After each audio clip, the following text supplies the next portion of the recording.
৪৫ বছর হয়ে গেল ভারতীয় চলচ্চিত্র হারিয়েছে তার মহানায়ককে।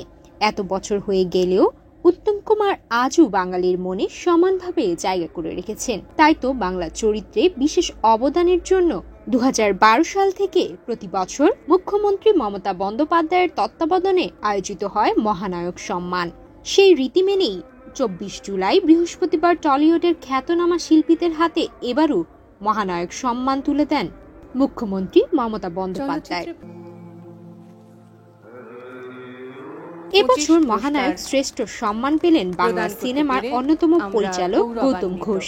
এছাড়া মহানায়ক সম্মান পেয়েছেন সঙ্গীত শিল্পী রূপঙ্কর বাগচি, ইমন চক্রবর্তী, অভিনেত্রী গার্গী রায়চৌধুরী। তবে শুধুই অভিনেতা বা সঙ্গীত শিল্পী নয়, মহানায়ক সম্মান পেলেন রূপটানা শিল্পী সোমনাথ কুণ্ডু এবং প্রোডাকশন ডিজাইনার অনন্দ আড্ড। পুরস্কার হিসেবে উত্তরীয় একটি স্মারক এবং নগদ অর্থ প্রদান করা হয়।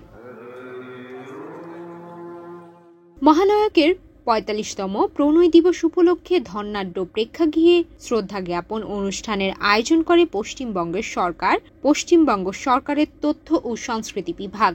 ওই অনুষ্ঠান থেকেই পুরস্কার প্রাপকদের হাতে এই সম্মাননা তুলে দেন পশ্চিমবঙ্গের মুখ্যমন্ত্রী মমতা বন্দ্যোপাধ্যায়। অনুষ্ঠানে মহানায়ক উত্তম কুমারকে প্রাণের মানুষ, দেশের গর্ব, জাতির গর্ব, সংস্কৃতির গর্ব, চরিত্রের গর্ব বলে আখ্যায়িত করেন তিনি। জাতির গর্ব এবং সংস্কৃতির গর্ব, চলচ্চিত্রের গর্ব মহানায়ক উত্তম কুমার, যাকে প্রতি বছর মৃত্যু দিবসটা আমরা মনে রাখি, স্মরণ করি। আমার জীবনে খুব আফসোস আছে, জানেন তো।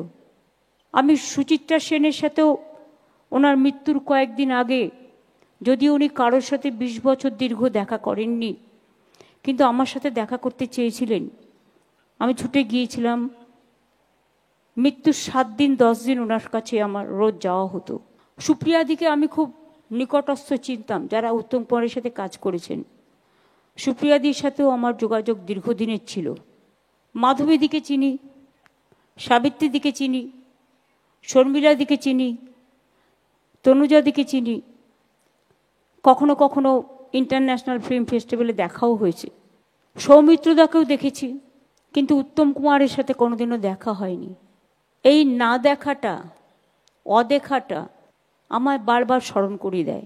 এদিন পুরস্কার প্রদান মঞ্চে উপস্থিত ছিলেন প্রসেনজিৎ চট্টোপাধ্যায়, নচিকেতা চক্রবর্তী, অম্বরীশ ভট্টাচার্য, ইন্দ্রনীল সেন, ববি হাকিম, অরুণ বিশ্বাস, স্বরূপ বিশ্বাস, সৌমিত্রিষা কুণ্ডুর মতো ব্যক্তিত্বরা। সুমায়া মিতু, বাংলাদেশ প্রতিদিন।